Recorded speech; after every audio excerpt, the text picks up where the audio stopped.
یہ چہل حدیث کی 5ویں حدیث ہے، پیش خدمت ہے آپ کے سامنے۔ بسم اللہ الرحمن الرحیم۔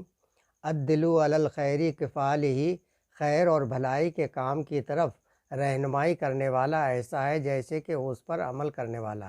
یعنی کہ اس میں یہ بات بتائی گئی ہے کہ یہ جو حدیث ہے اس کا مقصد یہ ہے کہ ہم کسی کام کے لیے کسی کو نیکی پر ابھارتے ہیں، اس کو اکساتے ہیں اور وہ نیکی کرتا ہے۔ مثال کے طور سے کوئی بچہ یا کوئی شخص ہمارے کہنے سے، ہمارے سمجھانے سے مسجد میں جا کر کے نماز پڑھنے لگا، نمازی ہو گیا، اور وہ نماز پڑھنے لگا تو نماز پڑھنے کا اس کو تو ثواب ملے گا ہی ملے گا، لیکن جس شخص نے اس کو نیکی کے لیے ابھارا ہے، جس نے اس کو نیکی پر لگایا ہے، اس کا اجر بھی اس کے برابر اللہ تبارک تعالیٰ عطا فرمائے گا۔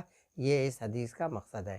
تو ہمیں لوگوں کو یہ کوشش کرنی چاہیے، یہ حدیث کا پیغام یہ ہے کہ ہم لوگوں کے لیے کوشش کریں کہ زیادہ سے زیادہ لوگوں کے پاس نیکی و بھلائی کے کام بتائیں، تاکہ وہ نیکی و بھلائی پر اگر جب ابھر جائیں گے اور وہ نیکی و بھلائی کے کام کرنے لگیں گے تو آپ کے ان کاموں کا وہ جو کرے گا اس کا اجر و ثواب کے مستحق آپ بھی ہوں گے۔ تو یہ بہت اچھا عمل ہے، اور ہمیں ہر اچھی بات کو دوسروں تک پہنچانا چاہیے اور انہیں اچھے کاموں پر ابھارنا چاہیے، اچھے کاموں پر لگانا چاہیے۔ وآخر دعوانا الحمدللہ رب العالمین۔